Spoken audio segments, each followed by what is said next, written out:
Right, let's speak then to Ryan Wiggins, Chief of Staff at the Lincoln Project, who joins us now from Florida. And Ryan, just to be clear, to explain to people, the Lincoln Project made up of people, former Republicans who now oppose Donald Trump. Have I got that right?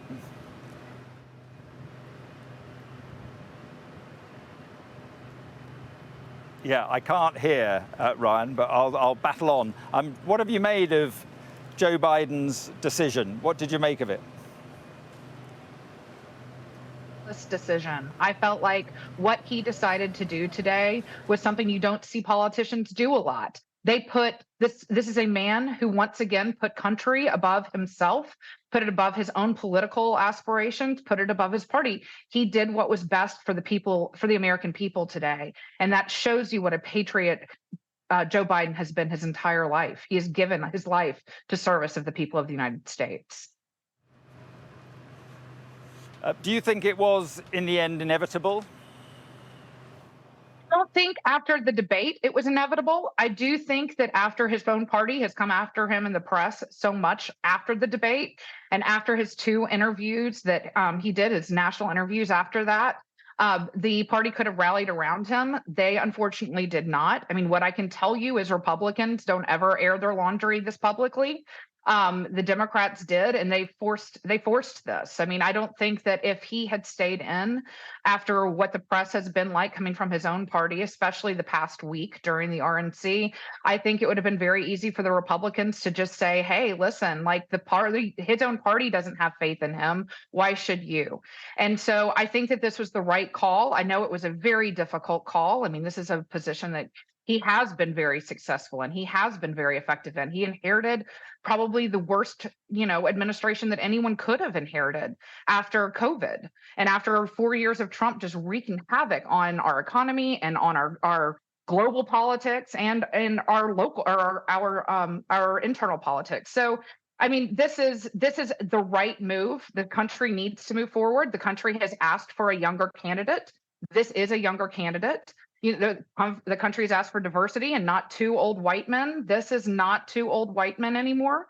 I think it's a great move. I think it shows the Democrats and the American people, those small numbers that Frank Luntz was talking about. I think it shows them that there are selfless politicians who are willing to do right by the people of this country. I think it absolutely wins them over.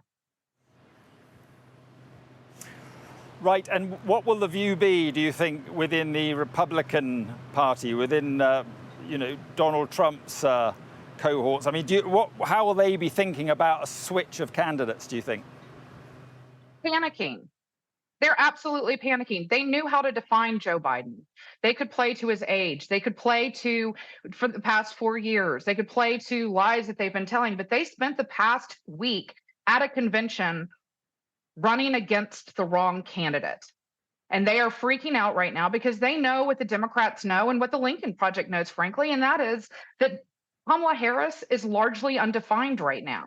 She has been a senator, she has been an attorney general, she has been a state attorney, and she's been the vice president, but she's always kind of been in the background. And so now is her time to shine, and it's now time for her to show off that she is the law and order candidate, if this is the direction that the Democrats end up choosing. But it certainly looks like this is the path that they're going down today. She is the law and order candidate. She has put illegal immigrants in jail. She has put gang members in jail. She has cracked down on crime. And when you're running against a 34-time convicted felon who has also been accused of being a rapist, she is the one you want to come after that. I mean, it is a very, the last night of the convention was so incredibly crazy and so full of toxic masculinity. I think the women of my country are about to come out for Kamala Harris. What do you make of what Donald Trump has said in response to this decision from President Biden? He says Joe Biden's the worst president in the history of the United States by far, never been a president who's done so much damage to our country. And then he says he should never have been there in the first place.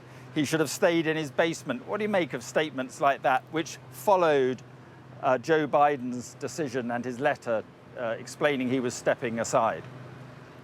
Think he was looking in the mirror when he made that statement. We have not ever had a president as divisive and as awful as Donald Trump is. He never ever should have another place in our politics. He shouldn't. We shouldn't be talking about him right now. I think it shows a tremendous lack of class by someone who, like I said, is a convicted felon and a rapist, to talk about a man of dignity who has given his life to public service and to the betterment of this country. It is something that likely makes him feel pretty small, because he does not have the personality or the ego that would allow him to step back for the good of the country. Donald Trump only looks at things as it protects and defends and looks out for Donald Trump. He is completely unavailable to understand the sacrifice that the current president really just made for the country. I wonder what you thought of the Republican convention in Milwaukee. It is very clear from watching that it is now Donald Trump's party. He is in control of that party. What do you think about that? I think he's been in control of the party since he came down the golden escalator in 2015. I think that is why the Lincoln Project, a bunch of former Republicans, have come out of our own party to fight this guy. There's nothing American about Donald Trump. There's nothing that represents American values or the values of conservatism. Those are actually right now more reflected. The Reagan Republicans are more reflected in the establishment Democratic Party these days. So yes, I believe he is absolutely in control of the Republican Party right now. I think that is a travesty. I think that what we just saw at the RNC in Milwaukee was a circus.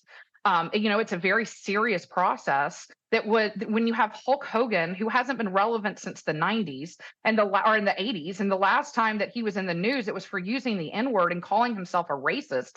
That guy is going to be someone who helps introduce you as the future nominee of the Republican Party. The person who actually came on ahead of him was a Fight Club owner who has been caught beating his own wife. Is this what you want your Republican Party to look like? Is this who you want your leadership surrounding themselves by? It was a very sad day. I would love to say, it was hilarious. And from my side, we looked at this and ha ha ha ha, but we don't. It's democracy, and it's in serious danger right now. Nothing that he is doing as a populist entertainer is good for this country, is good for global politics, or is good, for the voters here. Did we not, though, get an idea at that convention of how the Republicans are going to take the fight to Kamala Harris, if it is indeed Kamala Harris? A lot of talk about immigration. He said in his statement today on NBC News, talking about the Biden stepping back, he said, talking about Biden's record, he said, well, he was letting in millions and millions of illegal immigrants. Isn't that what the Republicans are going to hit Kamala Harris with in terms of the campaign on a subject on which she is seen to be quite vulnerable? As I said, she used to be a state prosecutor in California. This is a woman who has actually put illegal immigrants behind bars. This is a woman who has actually done things about gang violence in this country. Donald Trump can't say that. This just became the law and order candidate against an actual criminal, a convicted criminal. It changes the entire narrative. And I think that you're going to see a lot of panic on the Republican side right now, because they cannot define this woman. If they do, they fall into the same traps of being misogynistic, of being racist. And I think that doesn't play very well when this year we're calling it the year of the woman.